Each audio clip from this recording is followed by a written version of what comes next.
We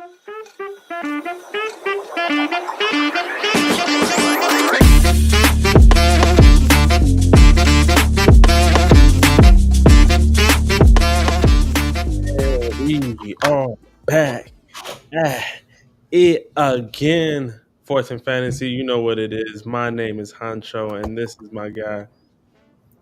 Siriaco in Green Bay, they call me Rocco. And sorry for the delay. We on the move. Fourth and Fantasy on the move. Our boy Rocco is currently in Green Bay, Green Bay, Milwaukee. No, it's not Milwaukee. Wisconsin. Wisconsin. Well, who cares? I was like, I knew it was somewhere over there. How can tell us about it a little bit, Rocco? How is it? Yeah, there's not a lot to do in Green Bay except drink.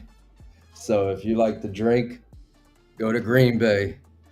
Some would say, Yesterday I what is went to wrong the with farmers market. That was pretty cool. that? Okay. But yeah, the people have been very receptive. They've been super nice. So really nice people. Um, yeah, it's not a lot to do in Green Bay. So Sorry. no, you're good. So we're continuing our series where last week we went over the NFC East, breaking down players that we like, players we don't like, sleepers. We're continuing that today. Today we're entering the tundra, and if you can't tell, I'm dressed for the occasion. If you don't remember, for the audience, I live in Florida. It's 90 something degrees. So if you're asking what I'm doing with a beanie on, we're entering the tundra today. It's getting a little crispy, frozen, and we're gonna be talking about the NFC North and the guys, once again, the guys that we like. So, nevertheless, let's get into this thing. Let's get it popping because I'm ready to talk about these guys. And hey, let's start off with the team that's currently playing today, the Detroit Lions. I feel like there's a few players that I roster across the Detroit Lions. I have Jared Goff sprinkled somewhere Hmm. across several fantasy leagues.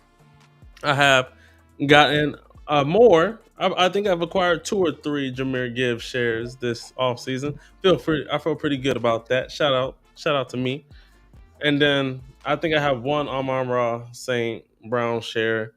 Don't I Isaac Tesla, shout out to him. And I'm thinking I might have to eat a little bit of crow because throughout our talks, throughout the whole draft process, I wasn't very high on Isaac Tesla or Tesla, however you say his last name. Shout out to him. But Tesla.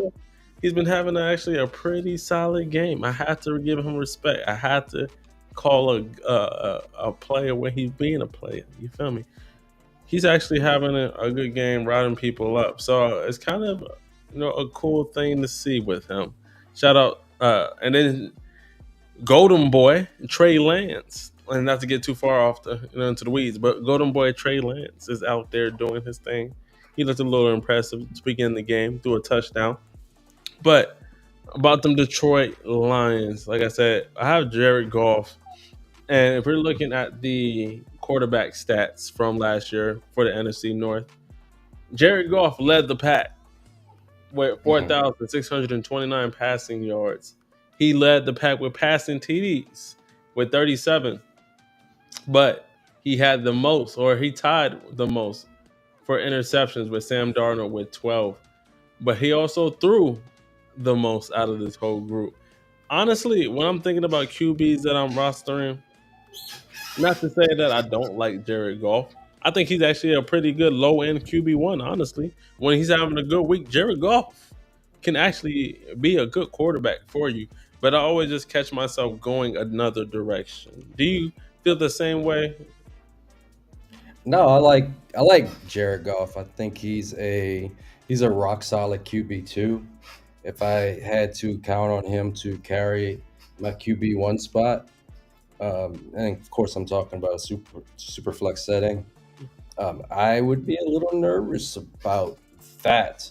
But as far as a QB2, fuck yeah, that's cooking with fire. I've won championships with him as my QB2. Um, Yeah, so he still has a great set of weapons, and they're expanding their weapons even more. Like you said, I mean, it's preseason, so we got to put a grain of salt on it. But Tesla has looked good, so now you're getting Tesla. You got Jameson Williams, uh, Yeah, another year of seasoning, and people are just like losing their mind. They're like, I feel like Jameson Williams might outscore Amon Ross St. Brown. yeah. I don't Stop know about smoking that that one. shit. Oh, yeah, stop smoking that shit. Stop smoking that shit. Stop smoking that shit. Jameson Williams is not going to have 130 some catches. No, He's not going to have the 120, he, that's the not his type of. 100 He's plus not even that plus type of plus. player. He's That's not not his that type of type of thing. player. Yeah, You that's know, not. He's not the type of thing. if he hits his ceiling, then he might get close to Amon Ross St. Brown in yards. But if we're talking about a PPR setting, uh, you know, with catches being 1 point each, then yeah, he's not going to outscore Amon Ross St. Brown.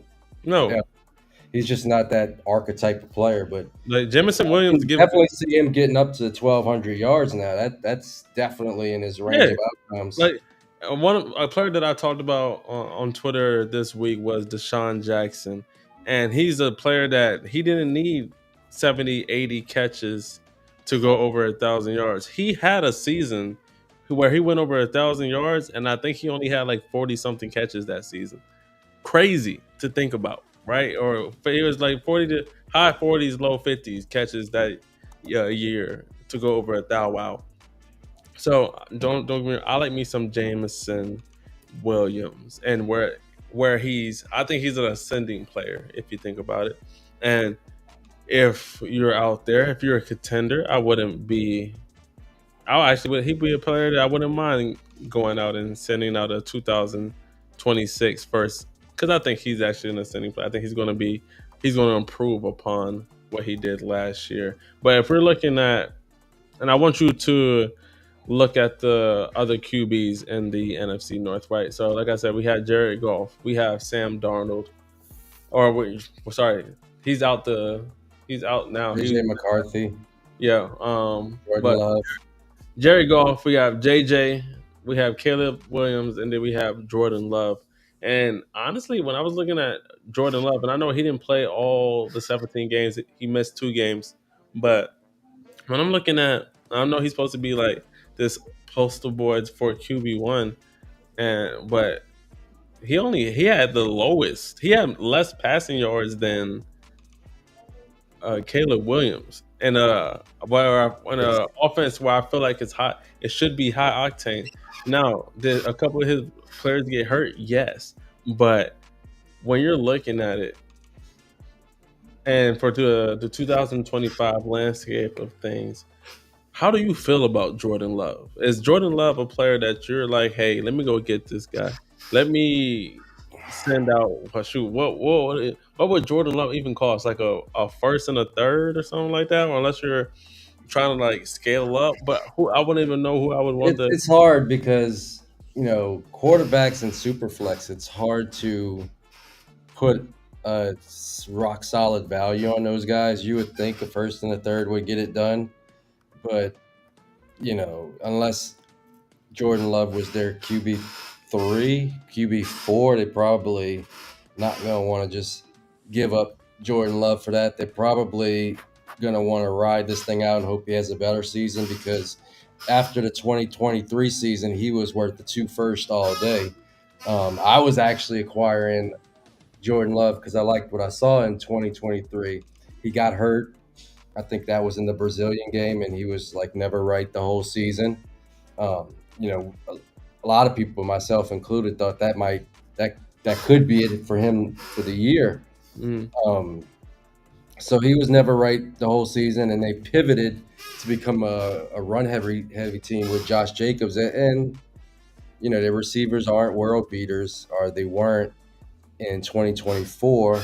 So it's kind of interesting to see if that team goes back into the 2023 type of team that was a little bit more balanced and quite frankly, a more high octane passing attack. So, I think that if you can call that right and that team does take a step forward in the passing game, Mm. now all of a sudden, all of their wide receivers, they're looking like values at this point. And, Jaden Reed is just so cheap right now. So I end up with him on almost every team because he's going in a range where he's the only guy with sexy upside anywhere in that range where he gets drafted at. So yeah, I think basically that team saw basically the ceiling that they can reach with Josh Jacobs being the face of the offense. Mm. And that ceiling is a first round exit. So they're going to have to improve the passing attack in 2025 if they want to take another level. So I think Jordan Love can rehabilitate his image. For like 4,000 passing yards. I don't see why he can't. Say, I like it because hey, I want them to pass the ball, but I also want my boy Jacobs to keep getting that thing too. Ignacio, shout out to you. How you doing, my G? Jordan Love is my. He said Jordan Love is my most rostered QB, hoping for a good year. I think his injury in week 1 really damaged him. Yeah, yeah, and also he's a sneaky runner of the ball too. Not to say he like wants to run, but he also isn't somebody who's frowned upon or not looking to run. So, or wouldn't run if the opportunity is there. But another guy I want to speak about, or another in the QB range for the NFC North, and he kind of has been up and down. Some people feel really high on him. Some people feel low. Yeah. JJ McCarthy, and from the few of the articles or a few reports that we heard out of the camp, he hasn't looked too great sometimes in camp. Now, I know we got to I've throw been a little. reading the opposite. I know, like there's been, like I said, he's had very hot moments, and then I, he's had very cold I moments feel too. like people are reading into that just the victory lap, whatever pre-existing opinion they had. Honestly, if people were on JJ, then they're holding on to the highlights where his arm looks great. He's moving around well, and the people that were off of JJ, he throws an interception, and he's just gonna be a bust. Okay, well, I think with JJ, if everything goes well, right, if everything goes nice and sexy like we wanted to, he could be he could be another guy that shit. If Sam Darnold went for 4,319 yards and then 35 tutties to go with 12 interceptions, what's to say that JJ McCarthy can't do it as well? You feel me? So if you had to rank the quarterbacks from Jared Goff to JJ McCarthy to Caleb Williams to Jordan Love, how would you rank those guys? So, Okay, so starting at the bottom, who is your QB for? Last in place. a dynasty setting, Correct. Caleb Williams. Okay. Damn. He said, Big Mike probably he kind of saw like one coming because he said you were fading all Chicago guys. So that's hilarious. Yeah, and everybody with the Discord, I'm sorry, I've been in classes all week, so I've been very inactive in the Discord. I'll catch up next week when I'm back on my home turf. But if anybody was trying to reach out to me, just hit me up on the DM and I'll get back with you. But yeah, I've been kind of out of pocket all week doing training for my day job. Call Yeah. it that. No, he just put Caleb Williams as his last ranked quarterback in the NFC North. Y'all just keeping up with that. Now, QB3 in the NFC North. QB3. So we got Goff. We So we got have you have golf, you have JJ. JJ, and you have Jordan Love. This is tough because I think I have them all kind of in that same Kind of very close. kind of bucket, and it's like I'm not necessarily shitting on Williams because I have them all grouped closely. Um, But yeah, I would probably have to go. This is my guy, but seeing that he doesn't have any experience, I'm gonna have to put my guy JJ McCarthy at 3. Okay. Uh, but if he comes out kicking ass in week 1, he is the QB1 of the division. QB2. QB2, I'm gonna have to go with Jordan Love, just because he's Okay. shown us a really nice season. He's shown us a shit season, and that's who we have to go off of. So, the question is, which one is the real Jordan Love? Is the one in 2023, or the one that was banged up in 2024? And it wasn't just that he was banged up; he was also, both of these years he had a lot of high turnover worthy plays, and I think it came back to bite him in the ass a little bit in 2024. So um, he's another guy who has the skill set to be the best QB in this division, but due to lack of consistency, I'll have to put him at 2, and I'm gonna have to put Jared Goff at 1. It's just, what you're gonna get.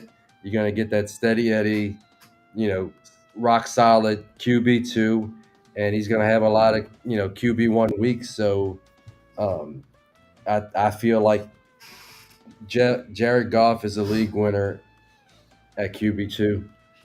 You know what? I was thinking about this, and when I'm looking at these names, right?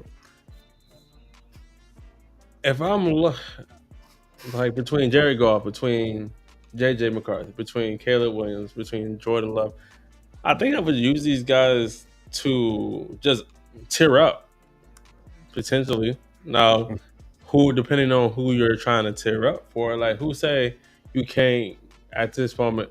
I mean, kill shit. It's kind of crazy how much Caleb Williams' value has went down. Shit, last year you could have damn sold that boy for highway robbery. Now you can't get no damn Skittles and Iddles for him. So if I was saying, shoot, what stops you from swapping this out for Bo Nix? And honestly, I would pivot for Bo Nix. I would pivot You're towards not, a. you're Go not ahead. getting under my Bo Nix. Yeah, he said none of my shares are no book. or Josh what? Allen Jr. over there. Or what's stopping someone from going up and trying to go get them a Joe Burrow? Like, let's say there you got Jordan Love, and you can do a Jordan Love in a second, Jordan Love in the first, gets you Joe Burrow You're not getting Joe Burrow for Jordan Love in a second. You might be able to get him for Jordan Love in 2 first. two first. That Okay, might get you. I mean, Joe Burrow is a top 5 startup pick. You're gonna have to pay up if you want to make that tier up. Jared Goff or Justin Herbert? Justin Herbert. Justin Herbert or Jordan Love? Justin Herbert. Justin Herbert would be the number 1 quarterback in this division, bar none. Not even close. Okay, you get sexy with it. Let's move on to these running backs.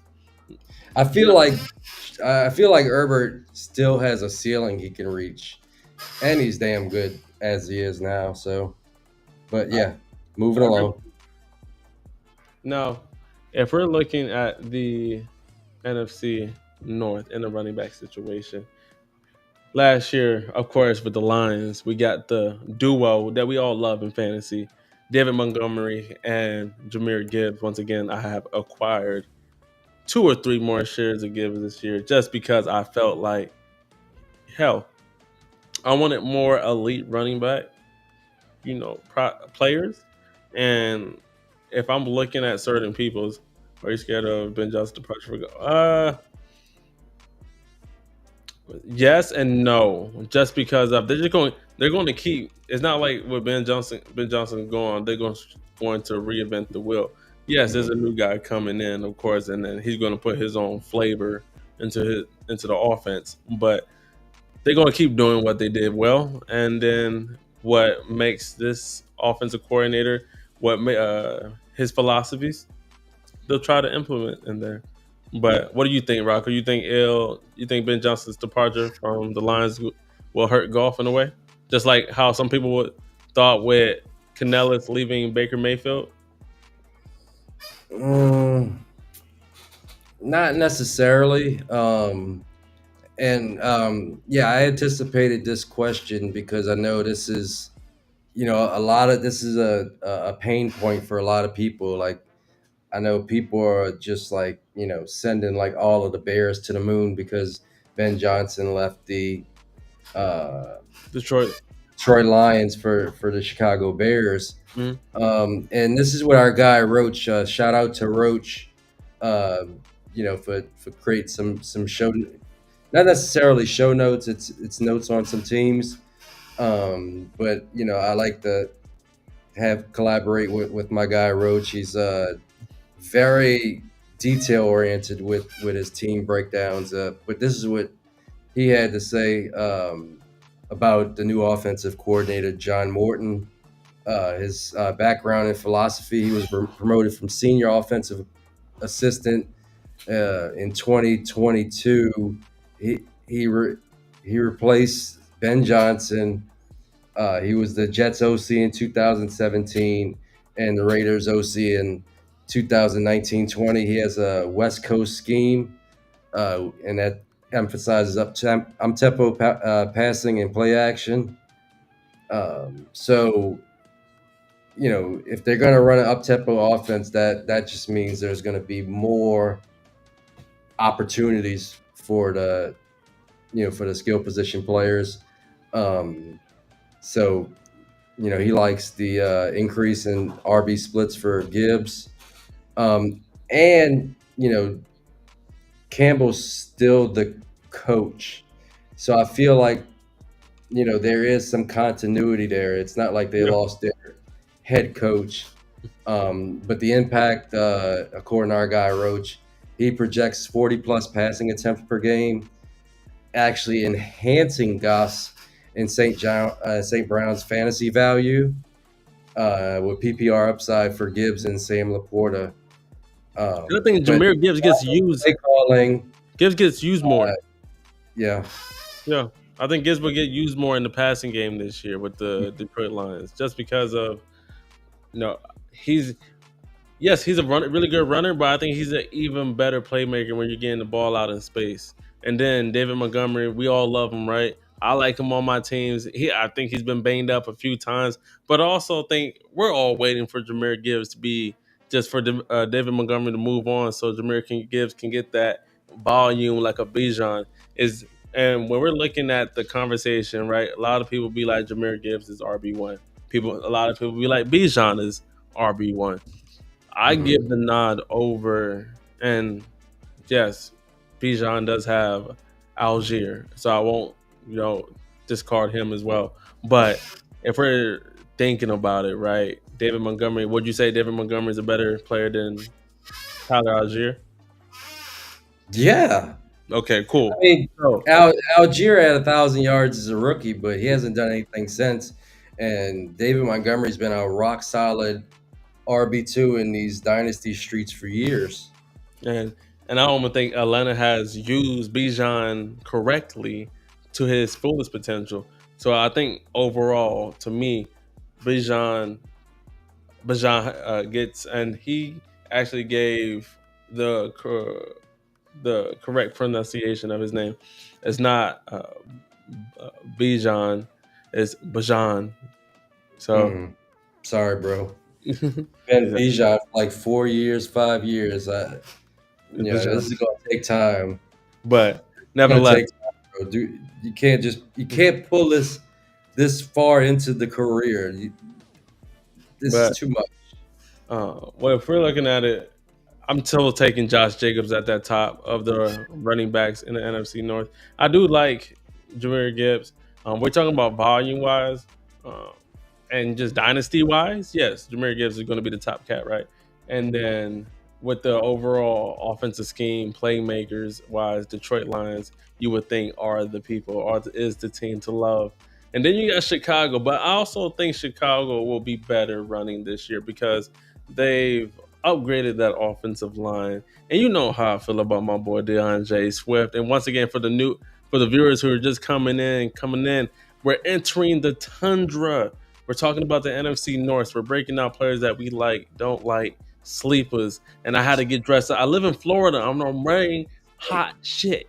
Please, Speaking of stop the stream. I'm hot as fuck. Okay. speaking of Chandra, I did the Green Bay tour today. Yeah. So the ones that just came in, our boy Rams City Rocco. tour. I'm sorry. Our boy Rocco is currently in Green Bay, and he actually got to do a tour of Lambeau Field. Mhm. If you like to drink, go to Green Bay. I So I asked for a double. I asked for a double drink, and they put 3 shots in my drink. I think I was tipsy off the first drink. hey, so like I said, we entered in Tundra. I had to come in with a beanie. I got They a called mother. it a. They called it. They said that's a Wisconsin pour. I'm gonna say I might go just go in Green Bay just so I can get a little drunk. Fuck all it. You know what I'm saying? I hear they like the drink out here. So, and then if I'm looking at the rushing yards, right, from 2024, which you'd be surprised a little bit by, the Packers edged out the Lions in rushing yards last year with 2,496. The Lions had 2,488. Then you got a big drop off. Like when I say big, I mean big with the Minnesota Vikings and primarily Aaron Jones. And you know how much I love me some Aaron Jones? Like and if it wasn't for injuries, he probably would have had a bigger year to me. Hold on, let's see what our boy Crispy said. My pops is a Packers fan because they were the dynasty in the 60s. And now they ain't shit. So let's tell him to come over to I can't even say the Dallas Cowboys because we haven't even been shit for the whole 2000, taking over 2000. But we're going to be back at it.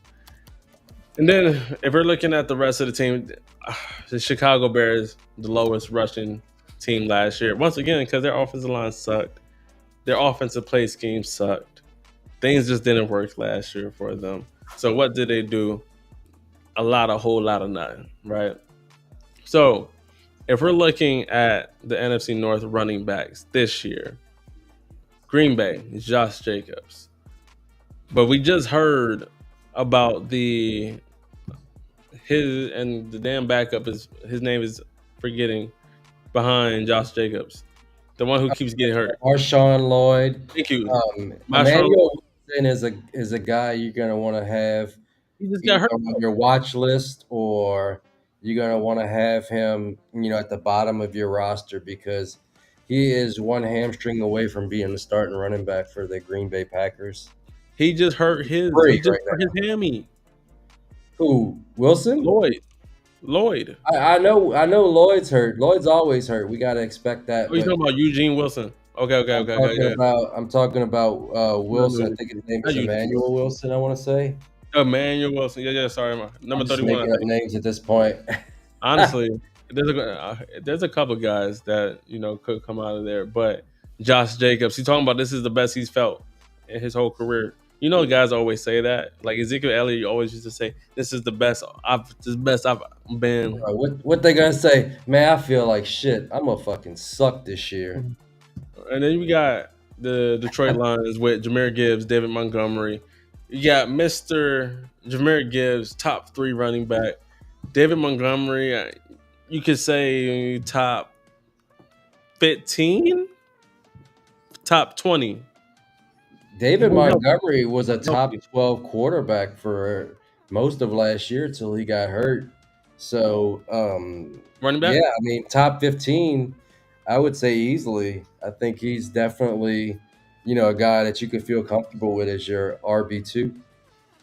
And then with the Vikings, still have Aaron Jones, but they also brought in Mason from the 49ers, who I think will take some early down work away from Aaron Jones, which is also good because I think he's better when you limit his touches. He's not somebody who I think you want always toting the rock just because of he gets banged up a bit. And like Crispy said, you got Savion, and that's a couple of sleepers I like for the Packers because I just saw a clip earlier today about Matthew Golden, and he was looking good. And once again, it's training camp, right? So we got to take everything with a grain of salt. But Matthew Golden has looked good. Some people, I'm not really on the Jaden Reed train or hive. I think if you are, shout out to you. I'm not really putting my picks towards him or wanting to acquire him, but I have gotten Matthew Golden, and and some actually leagues at that 201 or that 202 where he fell. And yes, he did have a bad analytical profile. Hmm. Nevertheless, when I look at the film, when I cut on the film, when he plays big time teams, he shows out. And he wasn't schemed. They weren't trying to get him the ball earlier in the year. It was towards the year when they started get him the ball, and they reaped the benefits of it. So I like Matthew Golden. I like Tucker Craft. I think he's a tight end that you should be selecting because I think he's going to be a feature guy in that offense. But I'm not drinking. I know you remember last year where everybody was like, Dontavian Wicks is going to be the next wide receiver to take off. Dontavian Wicks. He had his chance and he He blew had it. and he goddamn blew it. And then you got Romeo Dobbs, who's still there. But I think at this point we've seen what we need to see from Romeo Dobbs. He's not bad, but he's also not wide receiver one to me material. You feel me? He's not somebody that I'm like, oh, or that I even feel good having as my wide receiver too. He's more of a come off the flex. Even if you have to throw him in your flex, you're not really feeling good about it type shit. You feel me? So when it comes to that, sleeper wise, like I said, Savion, you can't really say Matthew Golden, but he's on my list. From the Detroit Lions, I guess watch out for Tesla because in this game he's been having a pretty Right, good what game. about fucking Tesla? I was the biggest hater. Maybe I'll eat crow if maybe he in a shows few up, though. years. I'll eat crow if he shows out to be good. I'm just saying. You feel But me? I mean, like, whose touches is he taking? I mean, who really is okay? Yeah, he could Jamo's touches? Is he be smooth taking RB3. I mean, not. I mean, a Robert 3, Amon-Ra St. Brown's touches? Is Laporta's. not taking Laporta's touches? He's not taking, the running back touches. Like, there's only a little bit of pie left, unless, like, the worst case scenario happens and somebody gets hurt. Then yeah, maybe he'll have some opportunities. So right now he's a stash for me. I mean, it's cool that he's looking good in the preseason against fifth stringers and guys that'll be working at Home Depot next week, a couple weeks. But I mean, it's better than the alternative. Them looking like Not Home shit Depot. against plumbers and accountants. So that's a good thing. He's showing out. He's made a couple plays, but Not let's Home not Depot. get too far ahead of ourselves here.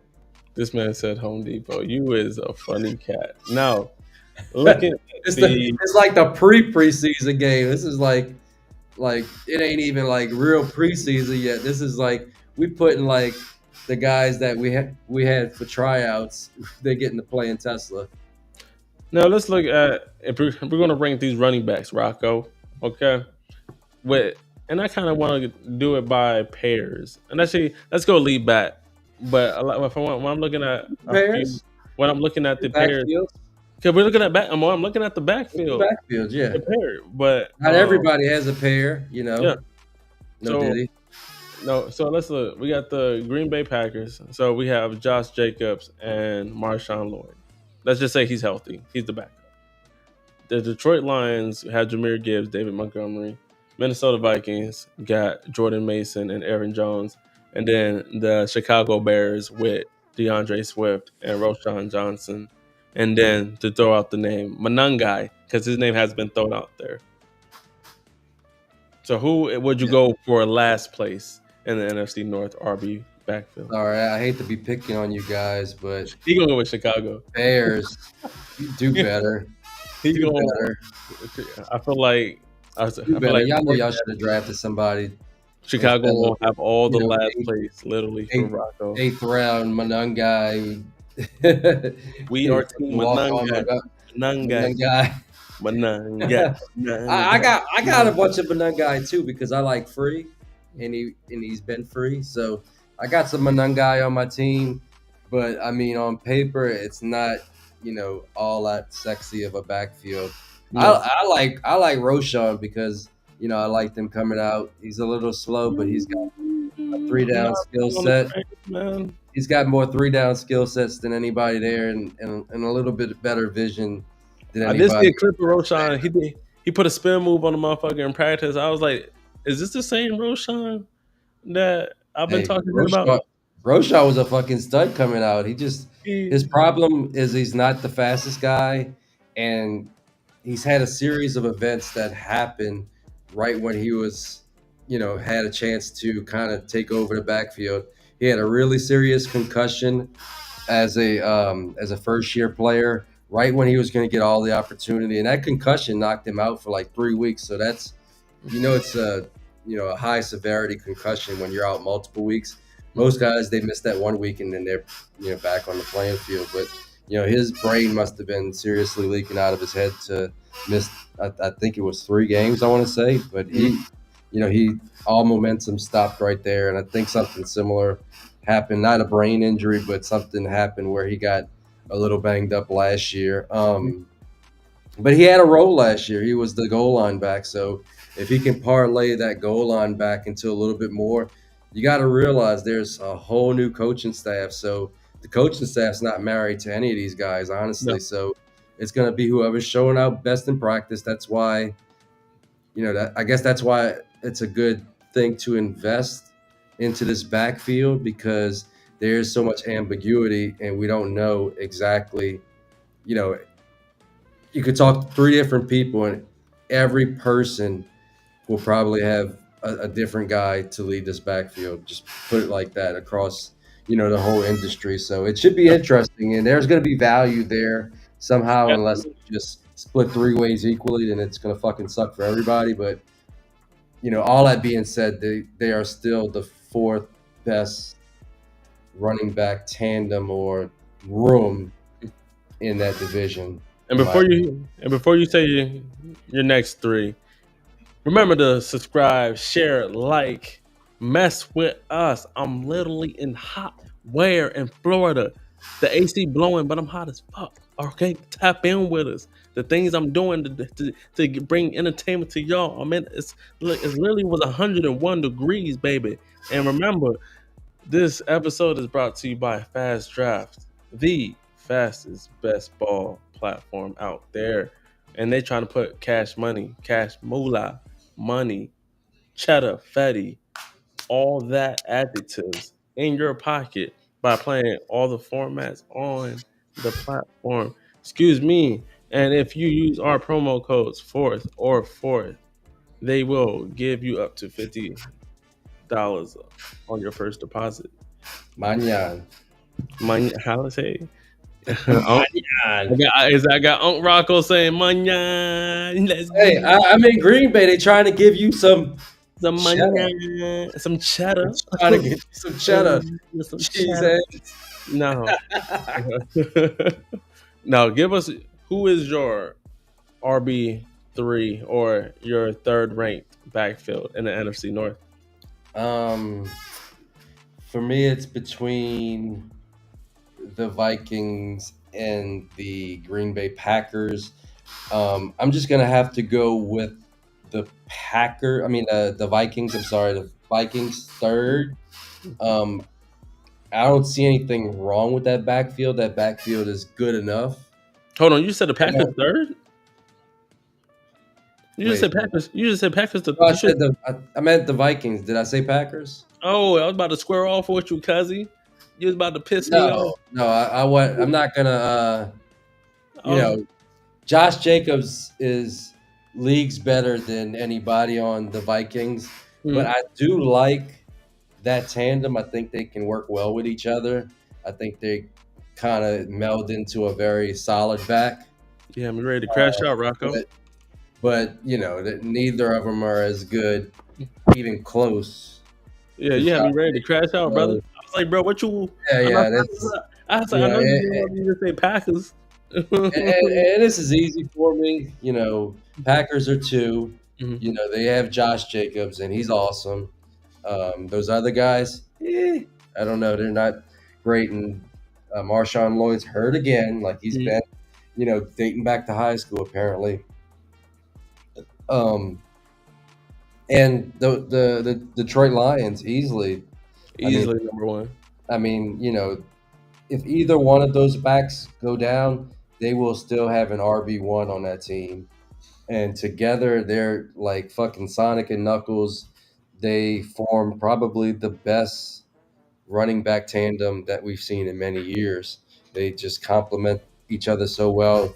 One's strengths, their strengths and weaknesses, if you could call them that, align very well. So they win in different areas of the field. They win in different ways. So that by far, that's an easy question. They're by far the best And tandem in the we're NFC gonna play a game, Rocco. You North. ready? Yeah. All right. I'm gonna give you 10 seconds. You got to give me one bye per team.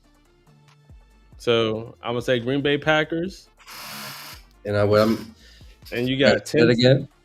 and you got 10 seconds to come up with a player that you would buy from that team. Sure. Easy. All right, let's do it. Actually, I feel like 10 seconds too long. 5 seconds. Okay. Do I say anything or I just say the name? You just said the How does name. the game go? No, I'm gonna be like Green Bay Packers, and then you give me a buy. Okay. All right. 1, 2, 3. Green Bay Packers. Reed. Jordan Okay. Reed. Okay. Peyton Reed. Sorry. Jordan Reed, the old tight end from the Skins. Detroit Lions. Detroit Lions. JMO. Give me Ah, JMO. just in time. All right. Minnesota Vikings. JJ McCarthy. Motherfuckers. Okay. Chicago Bears. Pew. You can't take him. Tom Rudolph. Roshan Johnson. he Fucking said Roshan for free. nobody. He said nobody. That's a sign. I even knew it was coming. I still had nothing for you. All right. Now I you know needed what? 10 seconds on that one. Let's move to the wide receivers. And I like this one because once again, talking receivers is one of my favorite positions. And oh hell yes. DeAndre Swift, the best buy. Ah, ah, ah, ah. Love me some Swift. Love me some Swift. Ah, ah, ah, ah. Love me some Swift. You feel me? You need to cut that shit out swiftly, bro. Look, I do believe that he's going to prove people wrong this year. He just has to stay healthy. He's going to be top 5 in receptions for running backs. And I say he has over 1100 rushing yards, and I say he gets close to double digit touchdowns this year. Getting spicy, I know, but I like it. I like those projections. Now, what's up, Roach? Woo woo. Now, look at these wide receivers. Packers, kind of, they got a cool core. They got, like I said, no, like I said, they got Matthew Golden. They got Jaden Reed. They have Dontavian Wicks. I feel like I'm missing some people all throughout. Bo Melton, something, and a few other guys. It's Got fun. Golden, Jaden Reed, Dontavian Wicks, Romeo Dubes. And they have a quiet Dubes hive out there. They got some people that really dig the Dubes. Okay, so Not yeah, Christian Watson, but fuck him because he can't stay. He can't stay goddamn healthy. So it's like I feel like Christian Watson has some of the most random nuclear games, mainly against the Dallas Cowboys because he disrespected us in front of the garden tools. But like Matthew, like I said, Jaden Reed, Matthew Golden, Dontavian Wicks, Christian Watson, Nicole Hardman, more of a slot guy, and then Tucker Craft, who's more of a tight end. But the receiver wise, Savion Williams, and that's it. I've seen a couple people put grab Will Shepard onto their teams and stash them away. He's a 6'3" guy. The only sleeper, quote quote, I would say in this group would be Savion Williams. If you think he's going to be used both as a running back and receiver, but I've heard He looked. He's had a few flashes. Now, once again, grain of salt. Don't put too much into the whole scheme. And you know what, Roach, you goddamn right. McCall Harmon goes. You know how I feel about my dogs. Go dogs, goddamn it. But Matthew Golden, I think, goes over 1,000 yards for this group. He is my favorite of the group to go to over 1,000 yards. And once again, I don't want to put too As much a rookie, expectations on him as a rookie. A thou wow, baby. A thou wow. I need it. I need it. And then once again, and then you got Savion, but I don't really think he has a too much of a defined role his rookie year. It might look better year two when a couple of guys are off the team, or not even off the team, but just have a less of a role for him to have more opportunities to shine a little bit more. But if you're going and you haven't had rookie drafts yet, if you're still doing startups before the season, and Matthew Golden is at that 201, if he's still there at 112, snipe him. If he is at 111, I still feel good about Matthew Golden. People are going to talk about his analytical profile, but at the same time, I wouldn't select him before Amika Ibuka. No, I feel like that's that's what I was about to ask. no. I would not select him before Amika Ibuka. But Would you take I him feel like over Caleb Johnson? say it again. You would take him over Caleb Johnson? No, Caleb Johnson all the way. Would you take him over RJ Harvey?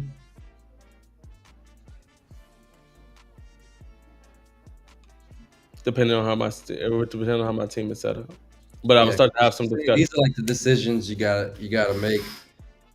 No, You it know, depends. that's around Yeah. that same area. But so what you're saying is, those would be some decisions, but he's comfortably ahead of like a Trey Harris, Luther Burden, I think he can go. Higgins. Bert, he can be in that same realm of guys. Like if he goes 112 and Trey Harris goes 201, or if you flip flop those guys, I wouldn't argue with you about it. But he should be going ahead of Jack Betch. He should be going ahead of, let's say, where you would who would be at that. I guess that Jalen Milroy, depending on how someone feels Uh, about him. Like, Cam Scattervoo. I would select Matthew Golden before Cam for sure. I very much would. Yeah, I. That's not gonna stop, baby. I think he's, in my opinion, I think he's safely ahead of like your Trey Harris, your Luther Burden, your Jaden Higgins, because he has a pathway to being the number one there. Yes, sir. Like I think with everything with the Packers right now, and what they just need their guys to show up. Jaden Reed, stay healthy. Matthew Golden, he could be the wide receiver one of the group. Christian Watson, ice up, son. Come the fuck back Right. whenever you I, can. I like Chev's hot take is and I think Crispy agrees, maybe not to the level. Now this was a hot take in relation to a player hating episode. So it's still a hot take coldly. But he had possibly Kraft as the tight end 3, I want to say. Okay. Um, Damn so man, that's another thing. you fast forward and big. We haven't even got to the tight ends yet. That's the thing though. I mean, he could be The wide receiver. the top You talking receiving about option. Gronkowski type shit? I mean, like, doesn't he like give you that type of feeling sometimes when he's like fucking mossing people and like throwing Yeah, people down? Like Well, his runs after the catch are like fucking epic. if that's the direction you're going with this, and we know, yes, New England has some other guys, but if we're talking about who was Brady's number one target, definitely Gronkowski. The offense, they try to get Gronkowski the ball. If you're talking about that Tucker Craft having that type of season, sign me up, dog. Because I have Tucker Craft across a couple of places, and I know that hurts a few people because Luke Musgrave looked quite decent before he got hurt, and he had to take the back seat to Tucker Craft now. And I But still like Luke Musgrave, but he he missed his opportunity. mm, He had one shot, his one opportunity. He missed his come in a chance to blow. lifetime. You better hoot your moment, you grow it, you move it, you it, you ever never let it go. Let me But stop. But trust me, I still like Musgrave, man. His player profile is like to the moon, like in every category. So if he could stay healthy, it may not happen in Green Bay, but I could see him having like that secondary or tertiary breakout on another team. But So he's another stash for me as well.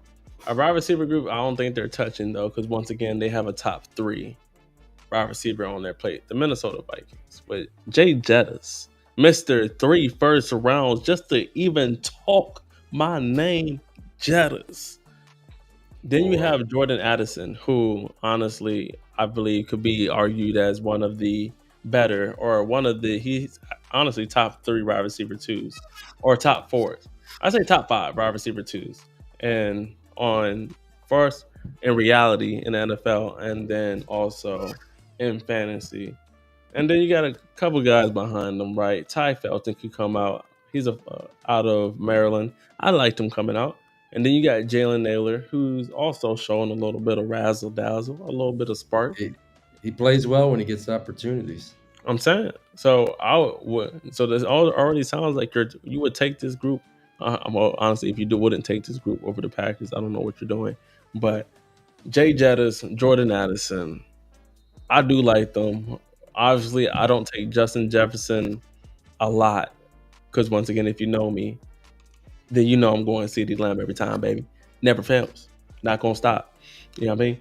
But Jordan Addison, I feel like is a guy I probably don't have enough because he does go out there, and he does produce.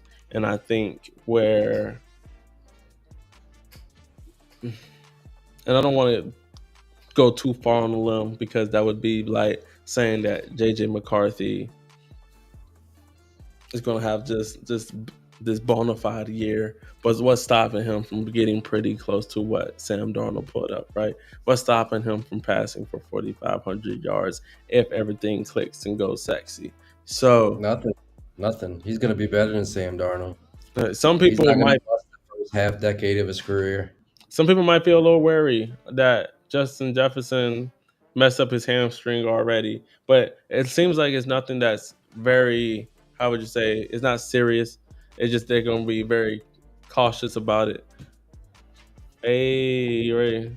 Roach said the slot on the Vikings is going to excel. Yeah, which Justin Jefferson plays a lot, but he also does go inside and out as well. And Jordan Addison is another guy who I think can play inside and out as well. I think And honestly, another point that I'm sorry, I didn't mean to cut you off, but you're good, OG. I was just kind of looking over Roach's his PowerPoints, for lack of a better word, is his breakdown of the teams, basically every team. You know, he has excellent breakdowns, but um, I like the fact that they have a up tempo motion based offense, Yeah, and if JJ McCarthy can nail this up tempo motion based offense, which from what I've been reading, he's been like first guy in, last guy out. I mean, they say that about a lot of guys, but you don't want to hear the opposite. Um, but like he spent the whole off season, in that film room with the coach, who everybody agrees, runs some of the best offenses in the entire league. So he's going to be running this fast tempo offense. So I don't see how he can't, walk in and get that 4,000, 200 yards. honestly, yeah, I'm with you on that one. And then if we move on to the Chicago Bears. And once again, please try to hold back any impulsive thought that you have about the Chicago Bears, Walker. I know it's hard for you, but let's look at these wide receivers. They have DJ Moore. And honestly, you could argue that when you just off of name value, right? Just off the names, Mm-hmm. you would think that there would be a really like a top 10 group in the NFL.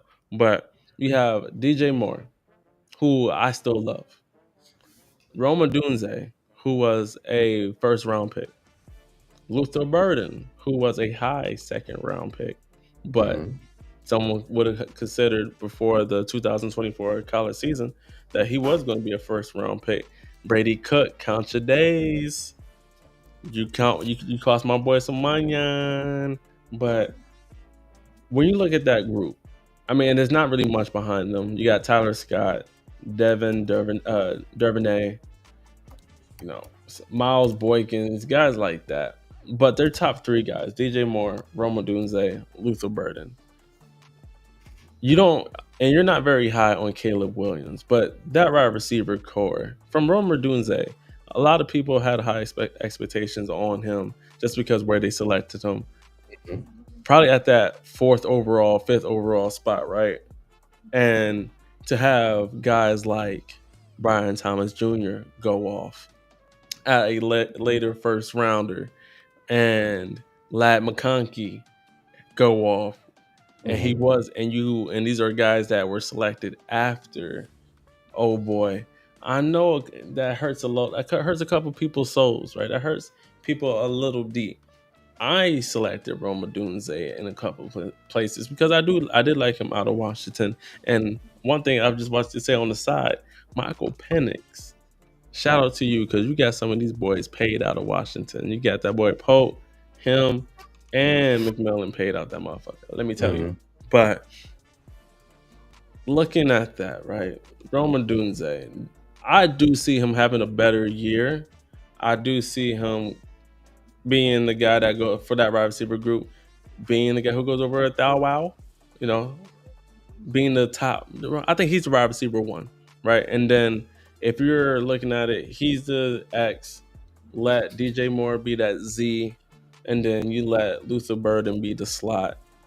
And then once again, I think with Ben Johnson, they're kind of going to be interchangeable. So DJ Moore, a guy who can go in the slot out and then back outside, but also Roma Dunze is not bad in the slot as well. But just from an overall fantasy landscape, how do you feel about Roma Dunze? Um, I think the what worries me is not that they have good weapons on paper. Their weapons look nice. My issue is that they have so many nice weapons. It's hard to envision, any of them, you know, really blowing up like you would want them to for where they're getting drafted. Mm-hmm. I mean, you have DJ Moore, who's been a wide receiver one, basically his whole career for in multiple different locations. You got Romo Dunze, who was I believe he was a top 10 pick. What what uh, what Chef called him, the the the Nigerian, oh Um, shit. damn, the Nigerian. We're gonna have to. It's slipping my mind, but we're gonna have to get back to that. No, but yeah, that's neither here nor there. But you have that guy. Mm-hmm. Uh, you also have Luther Burden, who was drafted also high in the second round. You got Colston Loveland, who you just drafted with a top 10 pick. You got Cole Kmet, who is a solid veteran at this point, and who's had multiple 500-yard seasons in that shit offense, and who got paid, so he's not going anywhere anytime soon. So you just got a bunch of different guys who are all good in their own right, and if they were leading an offense, you would feel good about it. And you put all that together with a team that's never had a guy throw for over 4,000 yards. You got a place that's very difficult to throw. They don't call it the Windy City for nothing, and it's not just lip service. It's very hard to throw that ball once that wind starts blowing and it gets cold out there. So that's a place where passing attacks go to die. So I worry a little bit about Caleb Williams supporting all of those guys. Could it work? Yeah, I mean, It it could. could definitely work. I mean, I like these guys in a vacuum, but oh, bye, Ignacio. We'll see you next time. See you, my G. Um, yes, sir. I just I just worry. I just worry a little bit about that whole situation. Like, and it could go the other way, and then I'll capitulate and say, good job, fellas. I was wrong, but right now I have questions. And if okay, so let's say out of that wide receiver core, and then we'll go ahead to ranking your wide receiver groups for the NFC North. For if you had to say, if you had to pick one guy to be your most acquired or most, um, yeah, most acquired player in the Chicago wide receiver core, who would it be? Are you going DJ Moore, Roma Dunze, or Luther Burden? I'm gonna go with the guy that's always been the number one in any team he's been on. He's getting a little long in the tooth, but until somebody takes that job away from DJ Moore, I know people are kind of shitting on him or a little bit off of him because they say he was on the bench pouting. Well, let me tell you, a lot of people on that team last year were pouting because they were a fucking shit show. So, if you're a competitor, you're not going to take that lightly and, just be happy go lucky that you're getting a check and you're fucking losing in the worst way possible every week. So, um, until somebody takes that job from him, and maybe Dunze could. I mean, he's got the talent, but until somebody takes that job from him, I'm gonna go with the guy who's shown me he can do it year over year. Agreed, my brother. Now, let's get to the ranking of these wide receiver cores. We have with the Packers, and let's just go with their top guys. So let's go Matthew Golden, Jaden Reed, and Romeo Dobbs. Then you have the Detroit Lions with Amon Ross, St. Brown, Jamison Williams, and let's go. I don't even know. Like Tim Patrick, I think it is. There is their wide receiver three.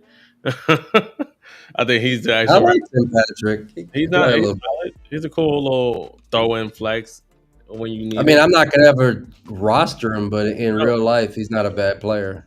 as you shouldn't. And then you have the Minnesota Vikings with Jettas, Justin Jefferson, and then you have Addison, and then you have Jalen Naylor. If you want to say Ty Felton, you can use them there too. And then you got the Chicago Bears with DJ Moore, Romeo Adunze. Our boy Max up in the house. What's up, G? What's happening, my guy? And glad to have you. Oh, what? Get your adult beverage and come hang out. We Get got your about a good way. maybe about 15 minutes left. Yes, sir. And then, so you got Roma Dunze, you got DJ Moore, and then you have Luther Burden. Who would you go with your last place team? I feel like it might not be a shocker. It might be a shocker. But who would be your last place wide receiver core in the NFC North? Hey, I know I've shit on the Chicago Bears. Like, I don't really necessarily consider it shitting on them. I just have questions, but surprisingly, I'm gonna not have them as the last place team.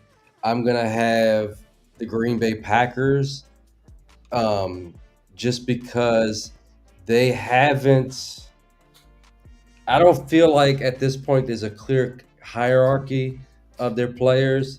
And right now it just looks like to me a bunch of wide receiver twos and wide receiver threes. So it's not a fully fleshed out wide receiver core.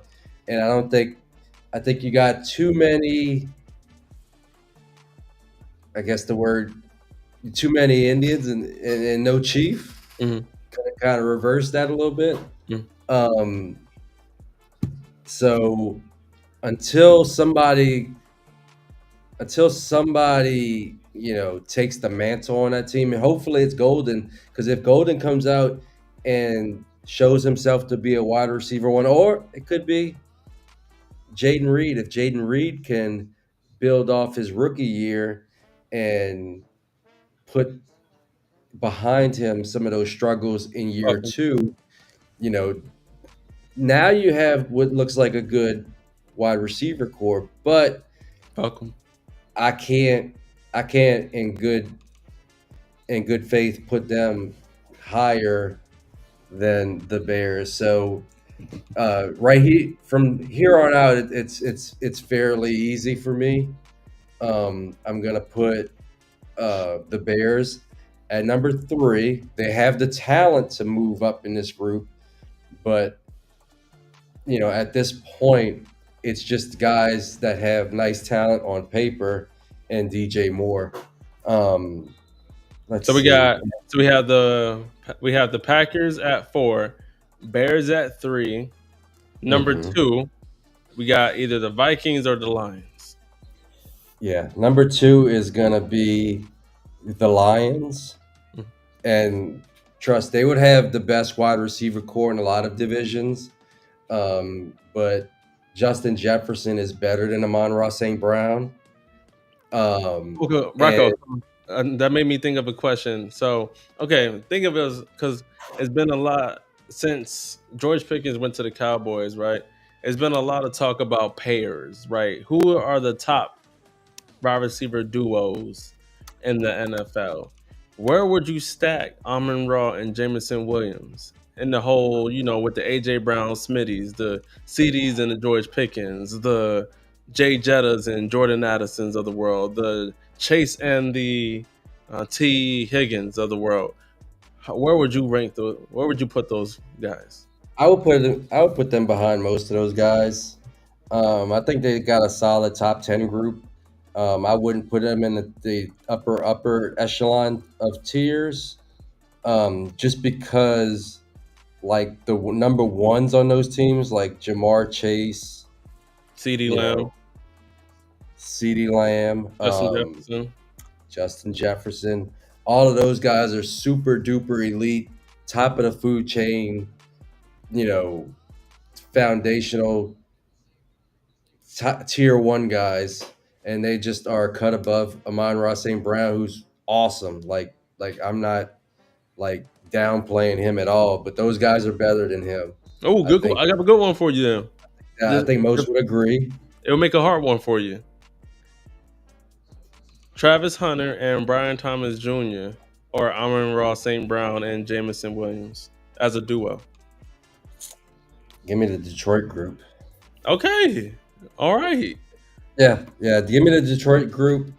I mean, Amon Ra has been that guy for a while now, and JMO is like he's coming up. He's coming. Like he's looking like one of the better deep threats in the league. That also has some nuance in his game. He's not just a one trick pony. He can run some routes, with I some saw nuance to there him was as some. well. Yeah. So give me that over, the promise of Travis Hunter, who we don't even know if he's 70% receiver. We don't know if he's 50%. We don't know if he's 30% receiver. Yeah. I agree. So, okay, I like that. I just wanted to see where you had that go, what those had those guys grouped out as, and then as your number one spot. Yeah, I mean Where that's easy. That's easy. The Vikings are they're they're they're in a super duper high class. I mean, Jettas. I mean, whether you want to put Justin Jefferson at one, um, you want to put Jamar Chase, who won the Triple Crown, at number one, or you want to put your guy who had 1,700 yards in 2023 at number one. He's in that tier, and that tier is, you know, legendary. That's a fucking awesome. That's three of the best wide receivers, you know, in league history. Put it that and way. And I like Addison. I really like Addison. Addison is a really good deep threat. And I like some of their tertiary guys too. Naylor, he had like 480 yards last year as their slot guy, and they're bringing in a Ty Felton. So they have a little bit more depth, and they have a better guy at the top as the wide receiver one. So hell yeah. it's no question for me. They're the number one wide And receiver group in the like Rose NFC North. said, the Lions' new OC shouldn't change much of the scheme, right? You don't fix what's already broken. You just try to enhance what's already there. Unless they were already a playoff team before you got there, so you don't need to try to reinvent the wheel. just tried Yeah, to mesh it a little bit. yeah. I'm a Jimmy is in Joe's guy. I feel like the X's and O's could fuck up things more than they can take, average talent and make them awesome. So as long as you're not being coached by Art Smith, I think you'll make. I think you'll be able to put together an offense if you got guys like Amon-Ra St. Brown, Jamison Williams, Jameer Gibbs, David Montgomery, and they still got a pretty good offensive line, even though Frank Ragnow retired. Mm. So yeah, that's what we feel about the wide receivers. And the last position group, and once again, thank you for all who's viewing and tapping in with us and hanging out with us tonight. It's very much appreciated. We love y'all, especially with our first day back with NFL football. Brock, I'm so damn excited. We waited so long for some real, and not just it's still preseason, but man, I do like that real football is not too far around the corner. Now, looking at these tight ends, which I feel like it's kind of underrated if we're looking at it. A lot of young cats. So we got the Green Bay Packers with Tucker Craft. You have the Detroit Lions with Laporta.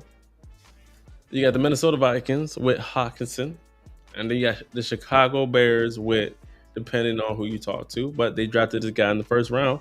So Loveland, and then you got Cole Kmet. What I like about Tucker Craft, once again, he's athletic. He is in a offense that we would hope is going to be passing wise decent. He has a decent or high above average quarterback, right? I don't want to put Jordan Love in a category too early because I don't think he has proven anything yet to be in that top category. Like anybody who says that Jordan Love is a better quarterback than Dak Prescott, you do crystal meth, brother. You need to hop off the drugs. We're gonna get you into a good group. We can talk about it, kumbaya, all that shit. Jordan Love should never be compared to Dak Prescott because Dak Prescott is a way better quarterback than Jordan Love. But with Jordan Love, I feel like, and I think I have him on two of my fantasy leagues. I think once again he's still an improving player. He's still somebody who is getting more starts, still getting more snaps under his belt, still getting. And one thing that I very much will point out to any young quarterback is that it does take a little bit to get used to the game and to get a full understanding of the game, to get that cerebral type feel for coverages and different type of looks like a Tom Brady, right? So we seen the flashes, we seen him make the throws. So I don't think Jordan Love is a terrible quarterback. I just want to see him take it to the next spot. See him take it to that next level. You feel me? So Oh yeah. at the tight end, I like Tucker Craft. Laporta kind of might have hurt you depending on where you selected him, right? He had a really good rookie year, kind of fell down his sophomore year. But you know what? Maybe things are up in year 3, right? Maybe it might be a more of an emphasis to get him the ball, right? But once again, it's another thing to talk about the pieces of the pie. They're still going to be a very much running team, right? You don't have David Montgomery, you don't have Jameer Gibbs to not use those guys, and then you still got Amon-Ra St. Brown having most of the targets in that offense.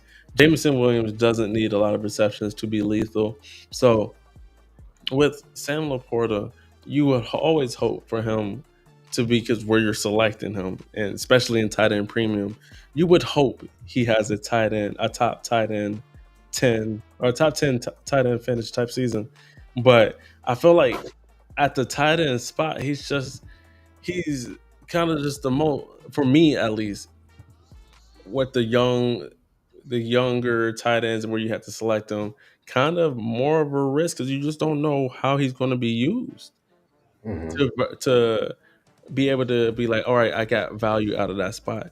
I know a lot of people say Brock Bowers is going to have a regression year, but even if he has he goes back a little bit, I still think he has a better year than Laporta. So what do you think about like Laporta going forward? Are you somebody who is looking to draft Laporta? Do you still feel confident about Laporta, or are you looking other directions?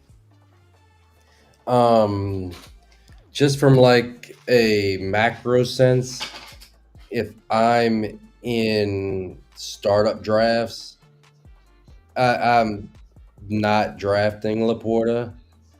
I think I can get better value in other places where he's going coming off in drafts. So I generally am not going to have much Laporta because either I want like, those super elite tight ends that can lead their passing attack and get me 1100 yards in a tight end premium. I'm hammering other positions. So while I do agree he's a good player, he's a really good player actually. He's just not a guy I find myself investing in because of cost and who's coming off the board where he's coming off at in most dynasty startup drafts. I just don't want to play that value for Sam Laporta. I'd rather just wait and just grab me a Evan Ingram if I'm trying to contend. Or hey, like I've been trying to preach to y'all all off season, but people didn't want to believe me.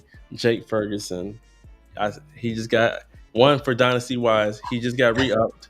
He just got a new 4-year contract. So now you have a little bit more security for him to keep his job. And I think he returns to his tight end graces.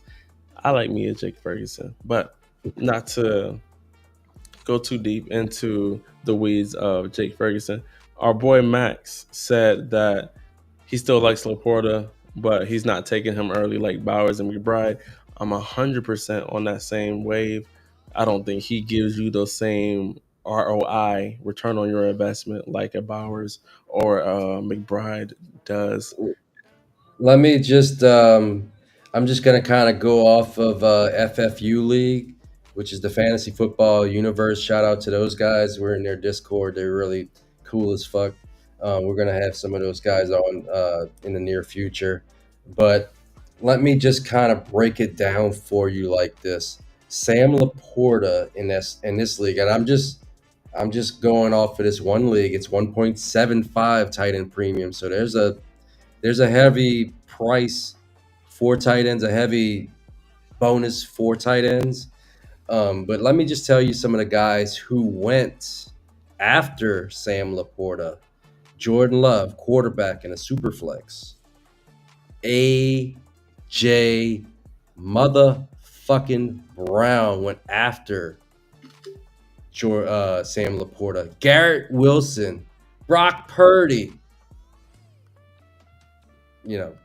whatever with Trevor Lawrence, Bucky Yeah. Irvin, hey, Kyler Murray, Quinshon Judkins, Mhm. RIP to his career, Jonathan fucking Taylor. Bro, like, I am taking all those guys every time over a Sam Laporta. It's like, I just can't pull the trigger on a Sam Laporta. Give me a Agreed. guy that can give me 1,100 yard upside. Give me George Kittle. Give me a Hey, Brock George. Bauer. I'll take George Kittle. I'll Give take me Trey McBride. Those are the only guys I would even think about pulling the trigger on that early at tight end. Or you could just wait and get you a Tucker Craft who has that kind of is even more athletic than a Sam Laporta, has the opportunity in front of him to become the top receiving weapon in that offense. And that's why he's getting steamed up in boards because people can see the vision. Our guy Chev saw the vision that this guy can be a top 5 tight end as early as 2025. So yeah, give me those type of guys over a Sam Laporta. Sorry, Sam, but you're just not going to make very many of my teams unless I have you already. And hey, a couple of guys that you named off. I'll take George Kittle. I'll take Trey McBride. Obviously, I'm taking Brock Bowers. Go Dogs. Honestly, if I'm thinking about it, this year, especially with Isaiah likely just fracturing his ankle, I would take Mark Andrews over Sam Laporta. Got so much Mark Andrews. I He's would take so fucking cheap in drafts. I'll take Sam Laporta. I would take Mark Andrews over Sam Laporta for the Mhm. for the value of it. You ever People think because he had some bad moments in a playoff game that all of a sudden his fantasy prospects have gone down in the toilet. That That happened. is not the case. He is still going to be a huge part of that offense, and he very well could be the number one target on that team. He's Wow. another guy, like we talk about, that could be the top option in that passing attack. He's always been Lamar Jackson's first read on many plays. And maybe not in Dynasty, but if we're talking about redraft, would you take Travis Kelsey over Laporta No, in redraft? no. No? Mm-mm. Hey, I still think that, and to the audience, do y'all still think that Travis Kelsey still has one good year in him? Redraft wise, Dynasty, we only think he plays one more year, so that's cut. But I'm high on, and Roach said he's high on Chig this year, as you should be, as you should be. But to look at the NFC North guys, right? I'm going to, and then you're not even talking about once again Hawkinson with the Vikings, and then depending on how you feel about Loveland with the Bears. Once again, too much pie to go around with the, or too much pieces of pie to go around for the Chicago Bears. And I didn't like Loveland. I don't have a single share of Loveland on any of my leagues because I just liked other tight ends better. And where you had to select Loveland, liked other guys. If you're Mhm. looking at Hawkinson, I had Hawkinson on a few of my teams, traded him. I still think he is due for a bounce back year this year for being another year removed from the knee injury. So Hawkinson's another guy I would look for. But let's rank these guys. Rocco, you ready? Mhm. All right. Who are you going for your fourth spot? I think. Sorry, sorry, Chicago, but Again, um, yeah, it's. that's I one out of just four. That's like that's they made no that's 3 out of 4. They made every worst category 3 out of 4. they they they have good players, so it could be up for them. I just don't see it happening this year. Hmm. I think they're still going to need another year to kind of get that offensive situation figured out. Because right now they got a bunch of guys, and some of these guys, play very similar positions. So I think they may need to make a trade, do some kind of consolidating with that team, and come out with a set of weapons that makes sense. Um, but they're fourth. Third, I'm gonna have to go. Let's see, Hawk, Kraft, and who's my other guy? This is and like Crispy said, this is a division that has good tight ends. This is a hard one. You're very much all right. So we got So Kraft, we got Hawkinson. you got Tucker Craft, you got Sam Laporta, you got Hawkinson, and you got Okay, Love. gotcha. Okay, so this is tough. This is This really is tough. right. I'm I'm gonna telling you. have to go Kraft, but I think he has the talent to move up in this group. But there are some question marks. They need to get him running deeper routes down the field, and I think they're cognizant that they need to get him involved in more than just short passes, dump offs, and screens. So, um, but at this point, I'm gonna have to go Kraft um, and give me Laporta at 2, but it's getting really, really close between him and Kraft. Mm. And Hawkinson is fully healthy after that knee injury. He's in what I consider to be a good offensive environment, and he's done it before. He's had those high end fantasy finishes. So give me Hawk, and the other secretive thing, not secretive, but a thing that people are starting to consider is Jordan Addison could be suspended for a few games because of I his totally legal forgot issues. about that shit, dog. So you could Oh, have Hawk. being the number Hmm. 2 option in that passing attack, for the first 3, 4. Could it be 6 games? I don't know. Does it? But I You think better I not think there get. is going to be a suspension You know, it'd be coming down. crazy if he ends up doing the same amount of games as a Rasheed Rice. Wow as fuck, right? That would be. I don't think so. I don't think they should. But we've seen with the NFL, we've seen the craziest things happen. Now, I do like your grouping, and once again, this is a hard group. If you had to choose one, No, Daddy. if you had to choose one tight end to come out of this group with, like let's say you're going for the championship and you need this guy on your team, what tight end are you coming out with in the NFC North? Is cost a consideration? I mean, guys, I feel like it always has to be a cost Mhm. proposition because we play in real leagues and these Yep. players cost you real assets to get them on your team. Then let me change Um, my question. Then I would I would say like this, but go ahead. let me What's change your my question. addendum? Then. What's who is the tight end that you would look to acquire in 2025 and out of the NFC North? I think the easy answer is Kraft because I don't think his upside for 2025 has been factored into his value because I mean, try to go get Laporta. You're not gonna you're not gonna be getting anybody to come off Laporta for less than 2 first in a tight end premium. I promise you, somebody who drafted him in the top 3 rounds. So They he always use still that. holding, he still They he always still use that. remembers what the fuck he paid for that guy, and he's gonna want it. He's gonna ride that thing till the wheels fall off, and unless it's just that fantasy player that gets out early on his losses, who cuts his losses and pivots. But a lot of people are not gonna play the game that way.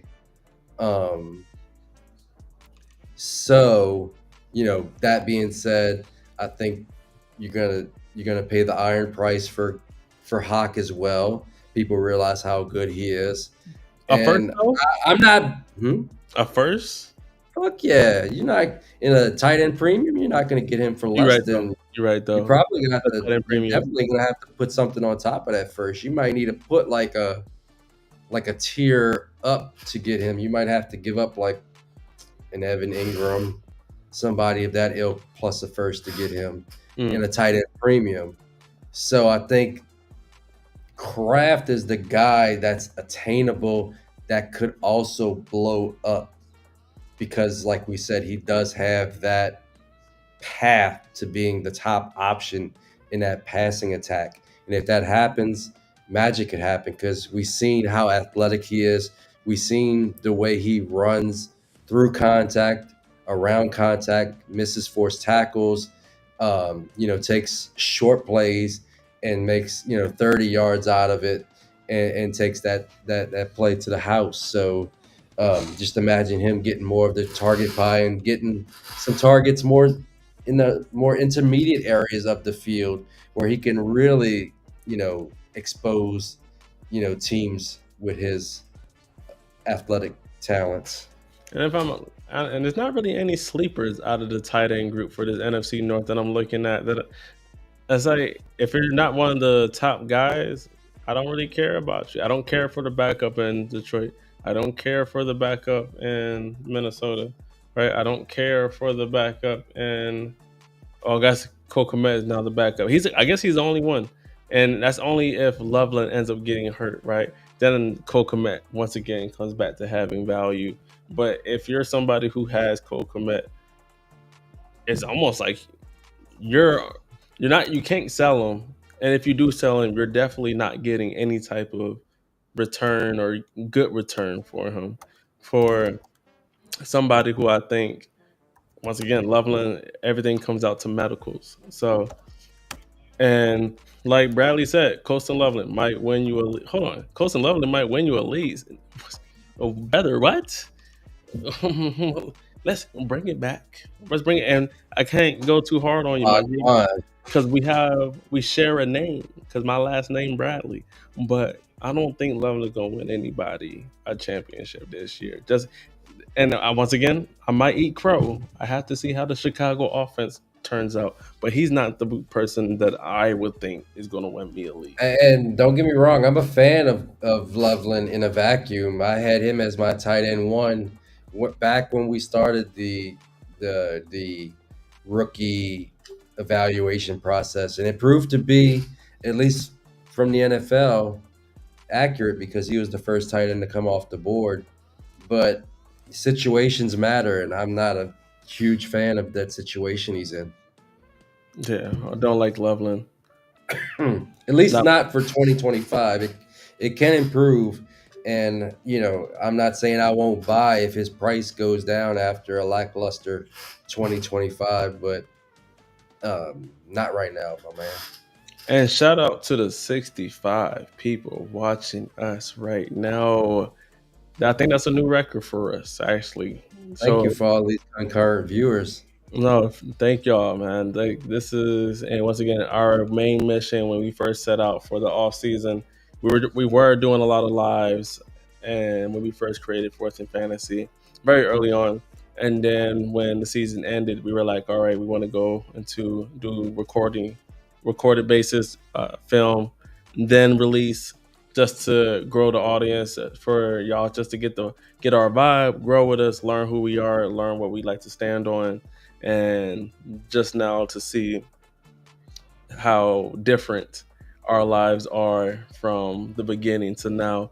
Really appreciate everybody that taps in with us, that just want to talk ball. We're just guys who love fantasy football and who just love football in general.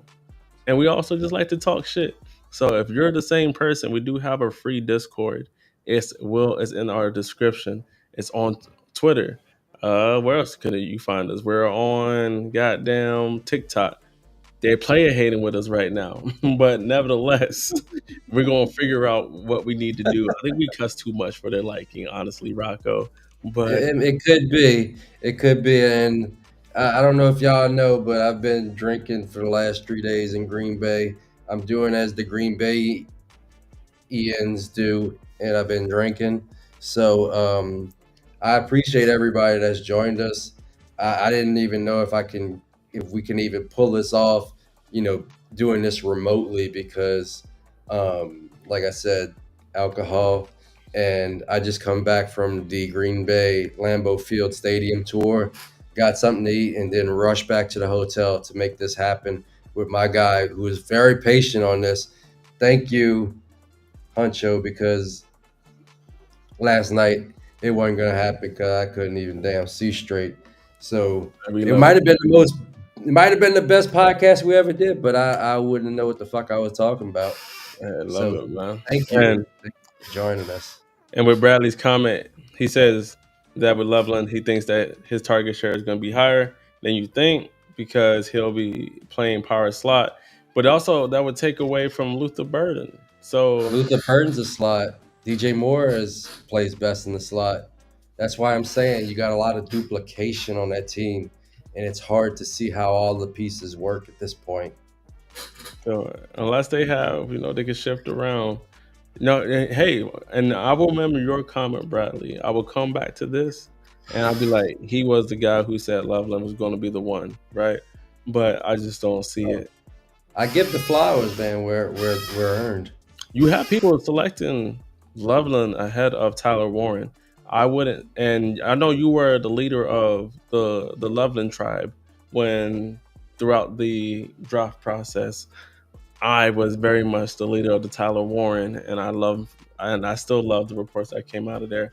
It's going to be fun to see how their careers play out. Yeah, I think those takes converge, especially after Loveland landed where he did, and my growing respect for Tyler Warren after watching some more tape and talking to people, some of the best film watchers in the entire space. So like our guy Angelo, who had me kind of go back to the tape and kind of reevaluate some of the things, think more about the situation he's in, and the fact that, like we said with Tucker Kraft, he's another guy that can push to be the top target on that team. He's definitely be the top target in the middle of the field, where a guy like Anthony Richardson needs to live to improve his completion percentage. Hell yeah. Easy button.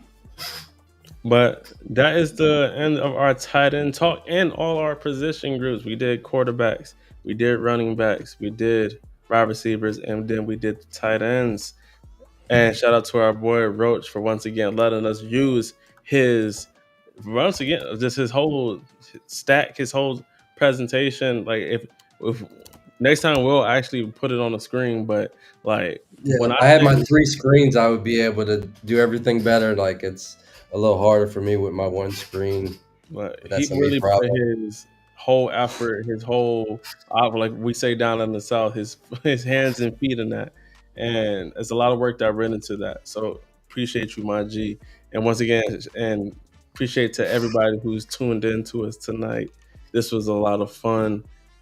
We're going to keep doing the rest of the divisions. We got the NFC East out the way. We just wrapped up the NFC North.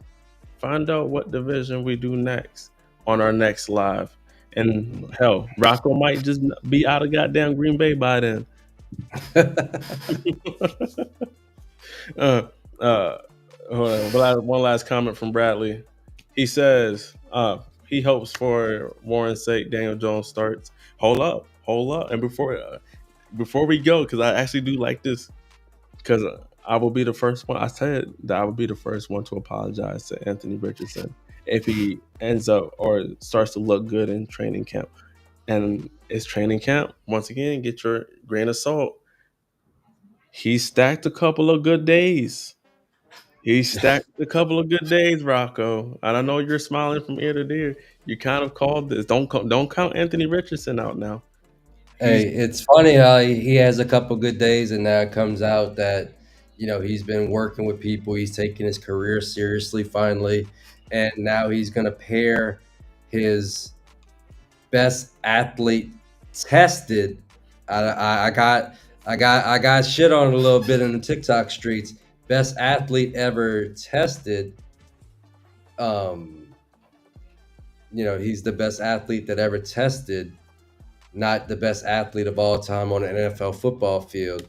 That still has yet to be seen. But he's finally seems to be, studying the game, taking shit seriously, and maybe not maybe, it definitely was some immaturity, but good for him to, put all of his efforts into becoming the best player he can, because he has a lot to work with. So hopefully, he can continue to take, the opportunity that's been afforded him seriously, and he can make good on some of that talent, that otherworldly talent that he possesses.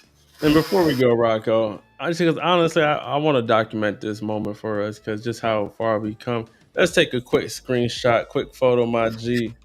You know what I'm saying? At 68, we're at 68 viewers right now. And you know what? Let's try to break that next time. Let's try to hit 70. Let's try to hit 75. Let's try to hit 100. That's Hey, hey, the number means less than me to the people that rock with us. that's very much I true. love that y'all, getting in this conversation, getting in our mentions, helping us provide the content that we're bringing to you, because at this point you are part of this content when you're jumping in the conversation. And like I said, this is like we all love football. We all love the fantasy football realm. Once again, this is a big community, man. So like we all here for like you see the people that we rock with, whether it's Dynasty Dogs, whether it's the Chev, whether it's the whole on Dynasty Deegans with our boy Nerd Boy. Everybody that we've done content with so far, all the dogs, all our guys, all the people that we're in the Discord with that we just talk football with 24/7. Like our boy Max said, join the Discord, baby. Because we talk football all day, we talk trades all day. We try to get input from everybody just to make sure that, hey, we're not getting bamboozled out here. And we're gonna do you right. We're gonna get you good. We got them good. We have good peoples in there, and we have, you know, everyone that specializes in everything, whether it's Devi, we got guys that can chime in there. Shout out to everyone that does Devi Dojo, all our guys over there in that realm, everybody in the content creator community. I love that we're all just tapping in with each other. And once again, there's a project that we're trying to work on. I don't want to speak too much about it because it's Chev. We spoke. Something we spoke with Chev on before, but it's with a larger group of people. But it's something that I very much want to get done this football season because I think it'll be good for the community. But you ready for this photo, Rocco? Let's fucking go. Let's fucking do this, my G. On one, two, three. Yes, sir. My G. Thank you, everybody that's tapped in with us tonight. Another episode down, a lot more to go.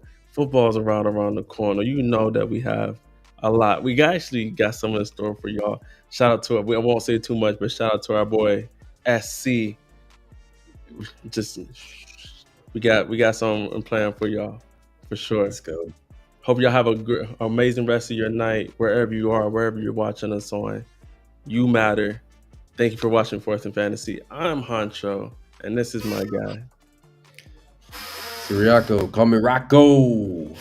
And who are we, my boy? We are a fantasy football podcast for Dynasty Sickos by Dynasty Sickos, but everybody's welcome, so get your ass in here. Until next time.